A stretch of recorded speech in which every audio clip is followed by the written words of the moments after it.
Online classes में आप सभी लोगों का एक बार फिर से स्वागत करते हैं। और कल हम लोग पढ़ चुके थे आईपीसी के सेक्शन 225 तक, और वहां से आज हम फिर कंटिन्यू करने वाले हैं सेक्शन 225 के का से। चलिए ज़रा ध्यान दीजिएगा, सीधे हम आपको लेकर चल रहे हैं बैलेट की तरफ। ये आप देखते हैं यहाँ पर आवाज़ क्लियर है सभी को? चलिए ज़रा ध्यान दीजिएगा। Yes sir. ये सेक्शन आप देख रहे हैं 225 का उन दशाओं में जिनके लिए अन्यथा उपबंध नहीं है, लोक सेवक द्वारा पकड़ने का लोप या निकल भागना सही करना। देखना जरा यहाँ पे ध्यान दीजिएगा, क्या बोल रहे हैं कि उन दशाओं में जिनके लिए अन्यथा उपबंध नहीं है और लोक सेवक द्वारा पकड़ने का कोई लोप या निकल भागना सहन कर रहा है। लोक सेवक अपने जो वहाँ देख रहा है उस व्यक्ति को जो कि भाग रहा है, और उसे पकड़ने के लिए भी लोप कर रहा है, पकड़ने के लिए भी कोई कार्य नहीं कर रहा है। तो ऐसी कंडीशन में यहाँ पे क्या होगा, देखिए जरा ध्यान दीजिएगा। तो बोल रहे हैं कोई ऐसा लोक सेवक होते हुए जो किसी व्यक्ति को पकड़ने या परिरोध में रखने के लिए लोक सेवक के नाते वैध रूप से आबद्ध हो। तो सबसे पहले चीज़ क्या बात की गई कि कोई भी जो लोक सेवक है, यहाँ पर देखिए जरा ध्यान दीजिएगा, बात करें कि जो लोक सेवक है उसको, जो व्यक्ति है जो पकड़ने के लिए, उसको परिरोध करने के लिए लोक सेवक के नाते वैध रूप से आबद्ध हो। एक यहाँ पर बात की गई कि वो जो लोक सेवक हो वैध रूप से आबद्ध हो कि किसी भी व्यक्ति को परिरोध कर सके, उसे पकड़ सके, तभी ऐसे नहीं कि कोई भी उसे पकड़ ले। आप जरा ध्यान दीजिएगा, यहाँ पर उस व्यक्ति को किसी ऐसी दशा में जिसके लिए धारा 221, 222 और 223 अथवा किसी अन्य तत्व समय प्रवृत्ति विधि में कोई उपबंध नहीं है, यहाँ पर कोई भी उपबंध नहीं है, पकड़ने का लोप करेगा या परिरोध में से निकल भागना सहन करेगा। अब यहाँ पर देखिए, पकड़ने का कोई लोप करता है या फिर परिरोध में से निकल भागना वो सहन करता है। जब वो भाग रहा है तो उसे रोक भी नहीं रहा है, तो ऐसा कोई अगर ऑफेंस करता है तो उस कंडीशन में उसे कितना पनिशमेंट मिलेगा, इसके बारे में हम लोग डिस्कस करते हैं। देखिए ज़रा ध्यान दीजिए, यहाँ पे एक पॉइंट और, ये पकड़ने का लोप करेगा या परिरोध से निकल भागना वो सहन करेगा। तो पहली चीज़ यहाँ पर जो पॉइंट्स हैं उन पॉइंट्स पर थोड़ा सा नज़र डालिएगा आप लोग। फर्स्ट पॉइंट तो ये, और सेकंड पॉइंट ये वैध रूप से आबद्ध होना चाहिए, और तीसरा वो पकड़ने का लोप करे, अगला फोर्थ यहाँ से निकल भागना वो सहन करता है। तो ऐसी कंडीशन में यदि वह ऐसा साशय करेगा, कैसे करे, इंटेंशनली करे, तो वह दोनों में से किसी भांति के कारावास से जिसकी अवधि 3 वर्ष तक की हो सकेगी या जुर्माने से या दोनों से दंडित किया जा सकता है। तो यहाँ पर जो पनिशमेंट की बात की गई, कितना, 3 वर्ष तक, पर होना कैसा चाहिए, साशय यानी कि इंटेंशनली हो, और दोनों में से किसी भांति के कारावास की बात कर रहे हैं, और या फिर जुर्माना या फिर दोनों से। तो यहाँ पर देखिए, या तो हो सकता है 3 वर्ष का कारावास भी हो सकता है, और प्लस यहाँ जुर्माने की बात भी कर सकते हैं, ठीक है। और फिर यहाँ पर क्या हो सकता है, या फिर हम लोग बात कर सकते हैं या केवल जुर्माना भी दिया जा सकता है, ठीक है। दोनों में से कोई भी, ये जो जुडिशियल मजिस्ट्रेट जो पनिशमेंट देंगे उनके आधार पर, उनके अनुसार ये ऐसा रहेगा कि उनको किस टाइप से ये काम करना है। तो इतना क्लियर हो गया गाइस सभी को। अब आगे ज़रा ध्यान दीजिएगा, इसी का नंबर पॉइंट जो है, ये आपने का पढ़ा हुआ था, इसी के साथ में खा पे देखिए जरा क्या कह रहे हैं ये। यदि ऐसा अपेक्षा पूर्वक करेगा, देखिए वहाँ तो इंटेंशनली अगर उसको वो कर रहा था, अब यहाँ क्या कह रहा है कि अपेक्षा पूर्वक करेगा, तो वह सादा कारावास से जिसकी अवधि कितनी होगी, 2 वर्ष तक की हो सकेगी, या जुर्माने से या दोनों से दंडित किया जाएगा। तो अगर अपेक्षा पूर्वक तरीके से अगर करता है वो ऐसा, तो क्या काम करेगा, इसके लिए इसको 2 वर्ष के लिए मिलेगा। यहाँ देखिए आप जो पढ़ रहे थे इसका, इस पर एक नज़र डालिएगा।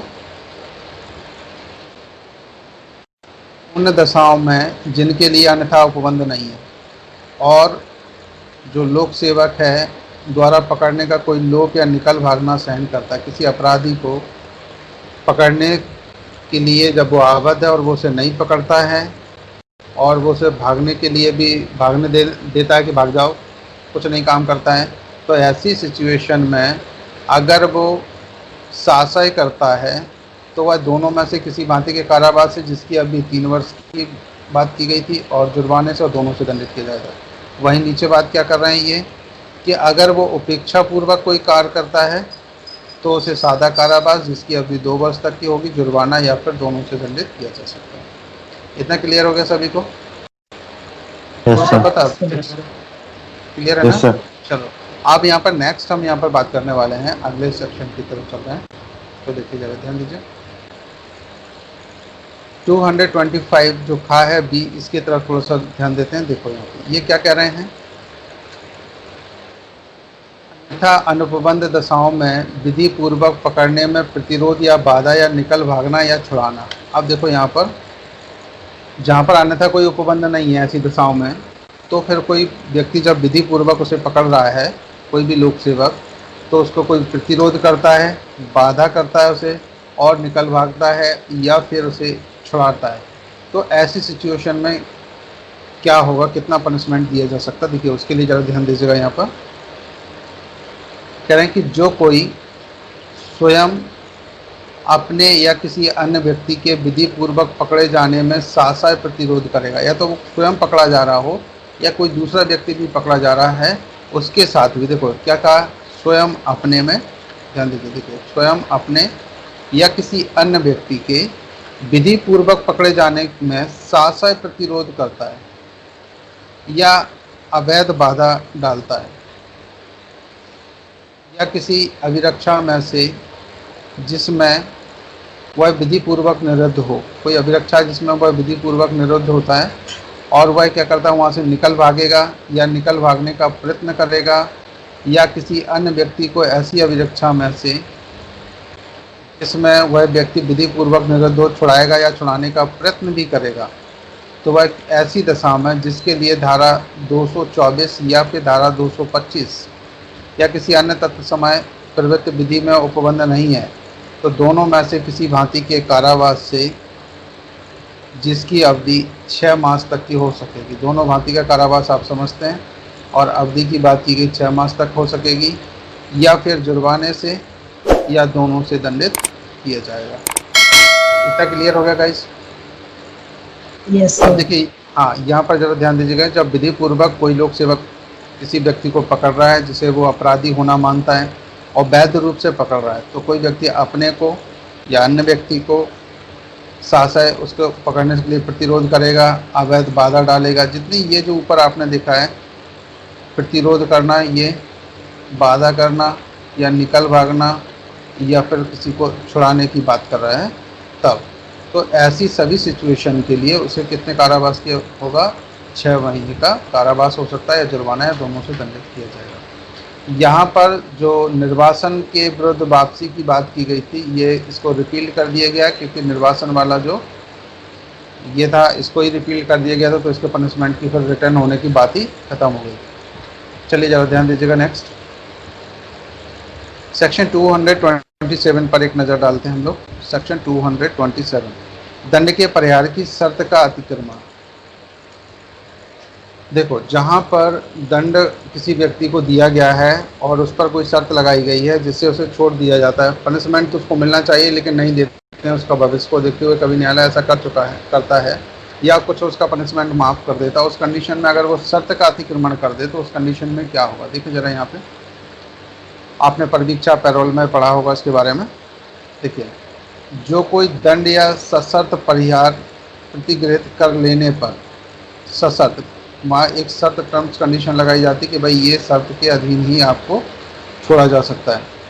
किसी शर्त का जिस पर ऐसा परिहार दिया गया था जानते हुए अतिक्रमण करेगा, यदि वह उस दंड का जिसके लिए वह मूलतः दंडादेश किया गया था कोई भाग पहले ही ना भोग चुका हो, अगर उसने पहले ही कोई पनिशमेंट उसको ना मिल चुका हो उसी के लिए, तो वह उस दंड से, और यदि वह उस दंड का कोई भाग भोग चुका हो तो वह उस दंड के उतने भाग से जितने को पहले ही भोग चुका हो दंडित किया जाएगा। अब देखिए जरा यहाँ पे समझना ध्यान से, पहले हमने एक बात की थी कि किसी व्यक्ति को पैरोल पर छोड़ देना, ठीक है, पैरोल पर, या फिर हम बात कर रहे हैं कि किसी व्यक्ति को परिवीक्षा पर छोड़ देना।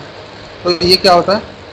परिवीक्षा का मतलब ये होता है कि किसी व्यक्ति को जो कि ऐसा है कि जिसको पनिशमेंट मिलना चाहिए, ध्यान देना, जिसको पनिशमेंट मिलना चाहिए, ऐसा कोई व्यक्ति है, तो उसे कहा गया कि भाई आप पैरोल का मतलब है कि आपको जेल में से छुट्टी दे दी गई, ठीक है, और आप सादा जीवन बिता रहे हो तभी ये मिल सकता है।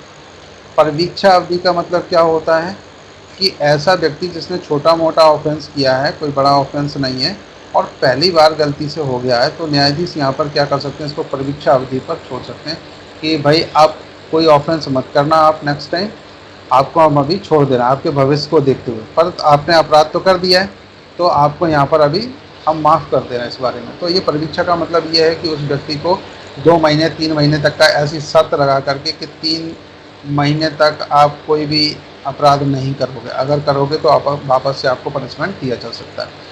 अब ऐसी ही टर्म्स कंडीशन जो बार बार पैरोल पर छूट जाता है और जेल में सदाचार का जीवन जी रहा है, ऐसे व्यक्तियों की कभी कभी 15 अगस्त या 26 जनवरी के समय पर, कब, जैसे 15 ऑफ अगस्त था, इस दिन में देश में झंडा फहराया जाता जेल वगैरह में सब जगह, तो ऐसे समय पर लोगों को जो सादा जीवन बिता रहे हैं, किसी कारणवश जेल में आ गए हैं, कोई ऑफेंस किया है, तो उन ऑफेंस में मान लीजिए उन्होंने 7 वर्ष का पनिशमेंट उनको दिया गया, 3 वर्ष का पनिशमेंट दिया गया, तो ऐसे लोगों को जब वो सादा जीवन बिता रहे हैं और उनको लगता है कि ये सोसाइटी में रह सकते हैं, तो इसी तरह से 15 अगस्त के समय या फिर 26 जनवरी का जो समय आता है, इस समय में उनको रिलीज़ कर दिया जाता है कुछ शर्तों को लगा करके। तो ये सरकार कर सकती है, समुचित सरकार, जिसका आपने सुना था अप्रोप्रिएट गवर्नमेंट जो होती है, समुचित सरकार, ये किसी के भी दंडादेश को लघुकरण कर सकती है। आपने धारा 54-55 की तरफ आप ध्यान देंगे तो आपको थोड़ा सा इसके बारे में याद आ जाएगा। तो देखिए यहाँ पर क्या किया, समुचित सरकार ने इनकी सज़ा को थोड़ा सा कम कर दिया कि चलो ठीक है, अब आप बाकी का, जैसे मान लीजिए इन्होंने 7 वर्ष की सज़ा इनको हुई और 7 वर्ष में से इन्होंने 3 साल या 4 साल इन्होंने जेल में बिता लिए हैं, तो बाकी का जो समय बता हुआ है वो समय के लिए इनको छोड़ा जा सकता है कि आप सोसाइटी में घर पर रह कर के आप आराम से रहिए, लेकिन आपको इन टाइम पीरियड में कोई भी ऑफेंस नहीं करना है कि आप बाहर गए और बाहर जा कर के आपने ऑफेंस करना शुरू कर दिया। अगर आपने ये टर्म्स कंडीशन ब्रीच की तो फिर क्या होगा, तो कितना यहाँ पर पनिशमेंट मिल सकता है। तो देखिए यहाँ पर यही बात कर रहे हैं, ये सेक्शन 227 में जरूर ध्यान दीजिएगा कि जहाँ पर दंड के परिहार की शर्त का अतिक्रमण किया गया, तो यहाँ शर्त लगाई गई कि आप कोई अपराध नहीं करेंगे और जिससे भी आपका लड़ाई झगड़ा हुआ था उससे बिल्कुल बात नहीं करेंगे और कोई भी ऐसा गलत कार्य नहीं करेंगे बाहर जा करके। अब यहाँ पर उस शर्त का ये अतिक्रमण कर दे तो यहाँ पर कितना पनिशमेंट इसे मिलेगा। अगर ये इसको मान लीजिए 7 वर्ष का पनिशमेंट मिला था, या तो ये पूरा भोग चुके तो कोई बात नहीं, चलो ठीक है, अब अगला आपने ऑफेंस किया तो उसके लिए आपको जेल भेजा जा सकता है, तब तो कोई बात नहीं है। और अगर इसमें से मान लीजिए इसने 4 वर्ष बिताए हुए थे, बाकी के 3 वर्ष बचे हुए हैं, तो फिर अगर वो वापस यहाँ शर्त का अतिक्रमण करता है तो वापस से वो 3 वर्ष के लिए इसको फिर से जेल में भेजा जा सकता है। इतनी बात समझ में आ गई है। तो ये क्या कह रहे हैं कि अगर वो पहले भोग चुका हो उसको दंडित किया जाएगा जितने को वो पहले भोग चुका है, तो बाकी की जो बची हुई है उसके लिए उसको वापस से जाना पड़ सकता है। ठीक है, इतनी बात समझ में आ गई है। Hello guys. Yes sir. Yes sir. Clear है। चलिए आप जरा ध्यान दीजिएगा, सेक्शन 228 में न्यायिक कार्रवाई में बैठे हुए लोक सेवक का शासय अपमान या उसके कार्य में विघ्न। अब देखिए, न्यायिक कार्रवाई में बैठे हुए कोई लोक सेवक है, कोई न्यायाधीश है या फिर कोई भी लोक सेवक जिसकी वहाँ ड्यूटी लगाई हो, अगर उसका शासक कोई अपमान करता है या उसके कार्य में कोई विघ्न डालता है तो इस कंडीशन में क्या होगा। तो देखिए ज़रा ध्यान दीजिएगा, जो कोई किसी लोक सेवक का उस समय जबकि ऐसा लोक सेवक न्यायिक कार्रवाई के किसी प्रक्रम में बैठा हुआ हो, कहाँ पर बैठा हो, न्यायिक कार्रवाई के किसी प्रक्रम में, अब शासक कोई अपमान करेगा या उसके कार्य में कोई विघ्न डालेगा, वह सादा कारावास से जिसकी अवधि 6 मास तक की हो सकेगी या जुर्माने से जो 1000 रुपये तक का हो सकेगा और दोनों से दंडित किया जाएगा। तो यहाँ सीधी सी बात है कि अगर कोई व्यक्ति किसी न्यायिक जो कार्रवाई कर रहा है उसमें कोई लोक सेवक का शासक अपमान करता है, उसके कार्य में अगर विघ्न डालता है, तो फर्स्ट पॉइंट और सेकंड पॉइंट यहाँ पर हो गया तो उसको कितने दिन का पनिशमेंट मिल सकता है? तो यहाँ पनिशमेंट की बात की गई 6 महीने का पनिशमेंट या जुर्माना, और जो 1000 रुपये तक का जुर्माना हो सकता है, या फिर यहाँ पर बात की गई दोनों से इसको दंडित किया जा सकता है। सेक्शन 228 का में जरा ध्यान दीजिएगा। कतिपय अपराधों आदि से पीड़ित व्यक्ति की पहचान का प्रकटीकरण। देखिए जरा ध्यान दीजिए, कुछ ऐसे अपराध होते हैं उनसे संबंधित।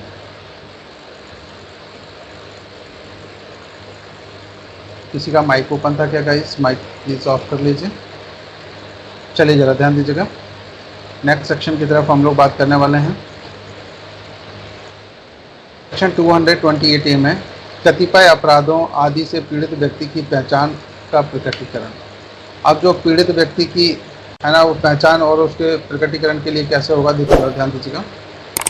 सबसे पहले यहाँ पर जो कोई किसी नाम या अन्य बातों को जिससे किसी ऐसे व्यक्ति की जिसे इस धारा में इसके पश्चात पीड़ित व्यक्ति कहा गया है, इस धारा में पीड़ित व्यक्ति कहा गया है। तो पीड़ित व्यक्ति का मतलब आप समझते हैं जिसके साथ दुर्घटना घट गई हो, कोई अपराध हो गया हो, पहचान हो सकती है जिसके विरुद्ध धारा 376, 376A, 376B, 376C, 376D और 376E के अधीन किसी अपराध का किया जाना अभिकथित किया गया है या किया गया पाया गया, तो मुद्रित या प्रकाशित करेगा वह दोनों में से किसी भांति के कारावास से जिसकी अवधि 2 वर्ष तक की हो सकेगी दंडित किया जाएगा और जुर्माने से भी दंडनीय होगा। यहाँ का मैटर समझ में आएगा कि अगर कोई भी, आप इसको इस तरीके से समझिए थोड़ा सा, कि अगर कोई व्यक्ति जिसके साथ 376 का कोई भी ऑफेंस हुआ हो, चाहे वो ए कैटेगरी का हो, चाहे वो बी कैटेगरी का, सी डी ई का, किसी भी कैटेगरी का हो, पर रिलेटेड वो 376 से होना चाहिए।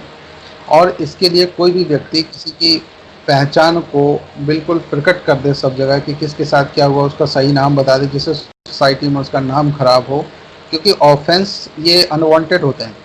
कोई भी व्यक्ति जान के नहीं बोलेगा कि आओ मेरे साथ रेप करो या कुछ भी ऐसा अपराध कर दो, कोई भी व्यक्ति ऐसा नहीं बोलता। लेकिन भाई ये घटनाएं कैसी होती हैं? आकस्मिक होती हैं, किसी को कुछ नहीं पता कि किसके साथ क्या घटने वाला है। तो ऐसी घटनाओं के लिए सुप्रीम कोर्ट ने भी गाइडलाइन जारी की है कि इनके सही जो नाम होते हैं, नाम और पते उनके वो हाइड किए जाते हैं, बताए नहीं जाते। परिवर्तित नाम, जब भी FIR या कुछ भी ऐसा नाम जो ओपन करते हैं तो उसमें लिखा जाता है परिवर्तित नाम। न्यूज़पेपर में न्यूज़ तो आएगी लेकिन उसमें परिवर्तित नाम करके लिखा जाएगा। फिर भी अगर कोई व्यक्ति उसे मुद्रित या प्रकाशित करेगा तो वह दोनों में से किसी भांति के कारावास से जिसकी अवधि कितनी हो सकती है, 2 वर्ष तक की हो सकेगी और दंडित किया जाएगा और जुर्माने से भी दंडनीय होगा। तो यहाँ पर इससे रिलेटेड सीधी सी बात की गई कि जहाँ पर सेक्शन 376 से रिलेटेड कोई भी ऐसे ऑफेंसेस होते हैं तो वो उनके नाम गुप्त रखे जाएंगे, उनकी जगह परिवर्तित नाम का यूज़ किया जा सकता है। नेक्स्ट यहाँ पर देखिएगा सब क्लोज 2 में उपधारा 1 की किसी भी बात का विस्तार किसी नाम या अन्य बात के मुद्रण या प्रकाशन पर यदि उससे पीड़ित व्यक्ति की पहचान हो सकती है तब नहीं होता है जब ऐसा मुद्रण या प्रकाशन। तब देखिए यहाँ पे क्या कह रहा है ये कि उपधारा 1 में एक कौन सी थी जो आपने ये ऊपर वाली जो पढ़ी हुई है ये, तो यहाँ पर जो आप ये पढ़ रहे थे ये उपधारा 1 हो गया। अब देखिए क्या कह रहे हैं कि किसी बात का विस्तार किसी नाम या अन्य बात के मुद्रण या प्रकाशन पर, कोई अन्य बात पर, सेक्शन 376 को छोड़ दीजिए, यदि उससे पीड़ित व्यक्ति की पहचान हो सकती है तब नहीं होता जब ऐसा मुद्रण या प्रकाशन क्या क्या होता, देखिए जरा ध्यान दीजिए। यहाँ पर इनको एक्सेप्शन में ये रखे गए, पुलिस थाने के भारसाधक अधिकारी के या ऐसे अपराध का अन्वेषण करने वाले पुलिस अधिकारी के जो अन्वेषण के प्रयोजन के लिए सद्भाव पूर्वक कार्य करता है द्वारा या उसके लिखित आदेश के अधीन किया जाता है। देखिए आप जब पुलिस थाने में FIR करवाने जा रहे हो तब आपको सही नाम और उसकी पहचान बतानी होगी, ठीक है, क्योंकि वहाँ चेंज नहीं कर सकते। तो ये एक्सेप्शन में आएंगे कब, जब पुलिस थाने का कोई भारसाधक अधिकारी है या कोई व्यक्ति अन्वेषण कर रहा है तो उस सिचुएशन में सही नाम इनको बताना होगा, क्योंकि ये पब्लिश नहीं करते हैं, ये उनके फेवर के लिए काम कर रहे हैं। अब खा नंबर में ज़रा ध्यान दीजिएगा, पीड़ित व्यक्ति द्वारा या उसके लिखित प्राधिकार से किया जाता है। जो पीड़ित व्यक्ति है अगर वो उसे सार्वजनिक करना चाहे तो बिल्कुल वो उसे सार्वजनिक कर सकता है। इसके लिए उसे लिखित में स्टेटमेंट देना होता है, प्राधिकार देना होता है कि हाँ आप इसे पब्लिश कर सकते हो, ये घटनाएं दूसरों के साथ ना हो। चलिए, जैसे दिल्ली रेप केस का था ना, उसको निर्भया के नाम से फेमस कर दिया। अब उसमें जितने भी वो थे तो नाम और उनका एड्रेस वगैरह ये गुप्त रखा जाता है ऐसे केसेस के लिए। जरा ध्यान दीजिएगा, जहाँ पीड़ित व्यक्ति की मृत्यु हो चुकी है अथवा वह अवयस्क या विकृत चित्त है, वहाँ पीड़ित व्यक्ति के निकट संबंधी द्वारा या उसके लिखित प्राधिकार से किया जाता है। तो जहाँ पर भी ऐसा पब्लिकेशन की आवश्यकता है, जहाँ उसका नाम स्प्लैश करने की आवश्यकता है, वहाँ यदि उसकी मृत्यु हो चुकी है पीड़ित व्यक्ति की, तो किसको, या वो अवयस्क को या विकृत चित्त हो, ऐसी सिचुएशन में उसके जो पीड़ित व्यक्ति के निकट संबंधी जो लोग हैं, जो भी उसका संरक्षक हो, उनके प्राधिकार से ऐसा किया जा सकता है। अगला जरा ध्यान दीजिएगा यहाँ पर,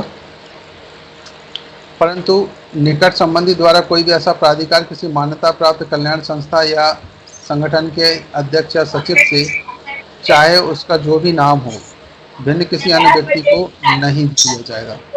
तो जिसको प्राधिकार दिया गया वो मान्यता प्राप्त किसी कल्याण संस्था या संगठन का अध्यक्ष या सचिव से, और उसके अलावा किसी दूसरे ऐसे अन्य व्यक्ति को नहीं दिया जाएगा, केवल उनको दिया जा सकता है जो मान्यता प्राप्त हो। देखिए आगे ज़रा ध्यान दीजिएगा, स्पष्टीकरण में ध्यान देंगे हम लोग। इस उपधारा के प्रयोजनों के लिए मान्यता प्राप्त कल्याण संस्था या संगठन वो कैसा होना चाहिए। देखिए जरा ध्यान दीजिए, केंद्र सरकार या राज्य सरकार द्वारा इस उपधारा के प्रयोजन के लिए किसी मान्यता प्राप्त कोई समाज कल्याण संस्था या संगठन अभिप्रेत है, तो कहाँ से रजिस्टर्ड होना चाहिए, उसको किससे मान्यता प्राप्त हो, उसके लिए इस बात की गई, या तो केंद्र सरकार से हो या फिर राज्य सरकार से होना चाहिए। नेक्स्ट यहाँ पर तीसरा नंबर पॉइंट पर जरा ध्यान देंगे हम लोग, जो उपधारा 3 है इस पर ध्यान देते हैं। देखिए, जो कोई उपधारा एक आप ऊपर जो पढ़ चुके हैं, मैं निर्दिष्ट किसी अपराध की बाबत किसी न्यायालय के समक्ष किसी कार्रवाई के संबंध में कोई बात उस न्यायालय की पूर्व अनुज्ञा के बिना मुद्रित या प्रकाशित करेगा।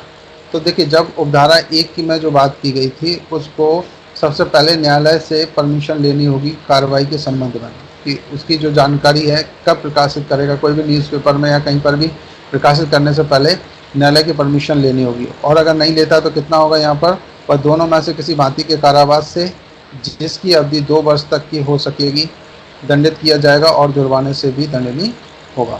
तो यहाँ पर पनिशमेंट की बात कर दी है, 2 इयर्स प्लस फाइन दोनों लगाया जा सकता है। ठीक है, इतना क्लियर है गाइस। स्पष्टीकरण में जरा ध्यान दीजिएगा, यहाँ पर एक स्पष्टीकरण और बचा हुआ है। किसी उच्च न्यायालय या उच्चतम न्यायालय के निर्णय का मुद्रण या प्रकाशन इस धारा के अर्थ में अपराध की कोटि में नहीं आता है। आप जरा ध्यान दीजिएगा, यहाँ पर उच्च न्यायालय, उच्चतम न्यायालय के निर्णय या मुद्रण का जो प्रकाशन आता है वो इसकी श्रेणी में नहीं आएगा। ठीक, इसको अपराध नहीं मानेगा। जैसे कोई जजमेंट आया तो जजमेंट्स के जो वॉल्यूम बनते हैं, किसी वो जो जर्नल्स होते हैं, जैसे आप पढ़ते हैं ना SSC करके जो आप पढ़ते हैं, सुप्रीम कोर्ट केसेस, या कई जगह आप SC भी लिखा मिलेंगे, AIR में लिखा मिलेगा, इस टाइप से जो भी आप पढ़ते हैं, इनमें अगर वो पब्लिश होता है तो वो पब्लिकेशन नहीं माना जाएगा। ठीक है, अब ज़रा ध्यान दीजिएगा। नेक्स्ट, आवाज़ आ रही है सभी को? हेलो, हाँ थोड़ा सा क्लियर कर दिया करो, आवाज़ आ रही है तो, है ना। चलिए ज़रा ध्यान दीजिए, नेक्स्ट सेक्शन की तरफ हम आपको लेके चल रहे हैं।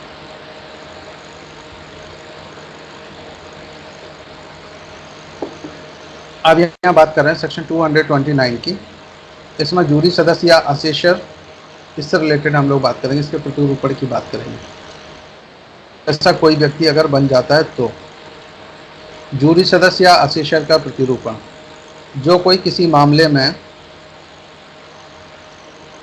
प्रतिरूपण द्वारा या अन्यथा अपने को यह जानते हुए जूरी सदस्य या असेसर के रूप में तालिकांकित, पैनलित या गृहीत शपथ साशय कराएगा या होने देना जानते हुए सहन करेगा कि वह इस प्रकार तालांकित, पैनलित या फिर गृहीत शपथ होने का विधि द्वारा हकदार नहीं है, या यह जानते हुए कि वह इस प्रकार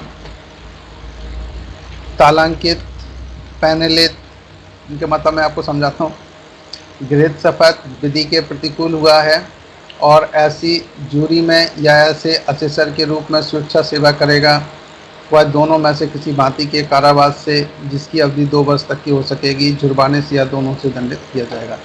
देखो, जूरी या असेसर का ऐसे प्रतिरूपण करके कोई भी व्यक्ति कार्य करने लग जाता है और जिससे लोग उसको समझते हैं कि ये व्यक्ति तालिकांकित है, मतलब ये रजिस्टर्ड है, पैनलित मतलब जो पैनल बनाया गया उसमें है, गृहीत शपथ है। और अब इन सारी सिचुएशंस को देखते हुए लोग उसको मानने लग जाते हैं कि हाँ, ये या तो जूरी सदस्य है या असेसर। उसके साथ में जितने भी हैं जहाँ पर रजिस्ट्रेशन और इन सारी चीज़ों की बात करते हैं, इन सब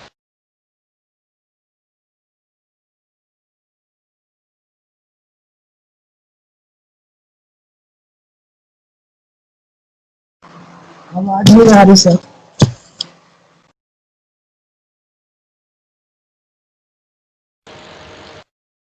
हेलो गाइस, यस सर, आवाज नहीं आ रही सर। ब्रेक हो रही सर।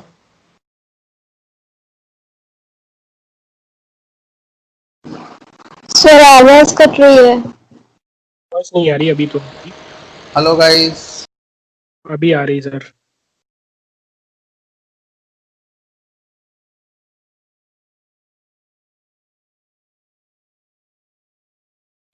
अभी नहीं आ रही सर।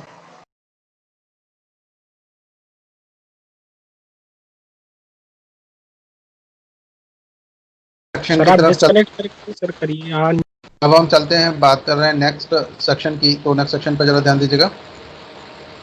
ये सेक्शन 229 समझ में आ गया सभी को? अब इसके लिए आप Yes, नेक्स्ट सेक्शन पर जरा ध्यान दीजिएगा। नेक्स्ट सेक्शन में आपको डायरेक्ट दिखा रहा हूँ, देखिए जरा ध्यान दीजिए।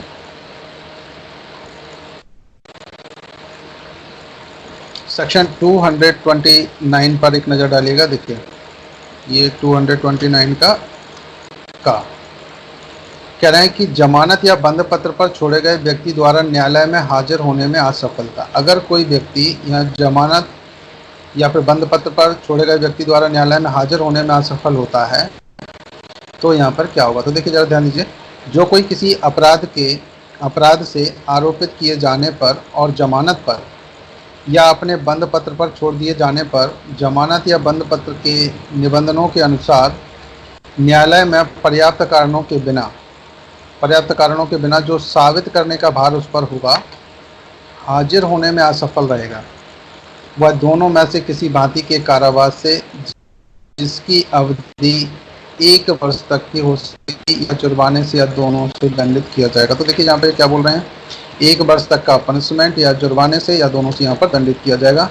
और बात की गई कि अगर किसी व्यक्ति को जमानत पर या बंद पत्र पर छोड़ दिया गया, जमानत और बंद पत्र आप दोनों ऑलरेडी पहले से पढ़ चुके हैं, सीआरपीसी में भी पढ़ चुके हैं, तो बस इतना साफ समझिए।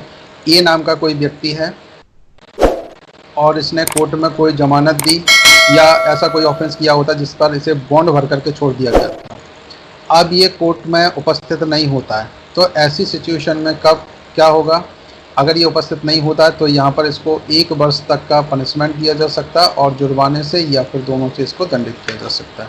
तो यहाँ बात की गई है कि प्लस 1 वर्ष तक का यहाँ पर पनिशमेंट और प्लस फाइन की बात की गई, ठीक है।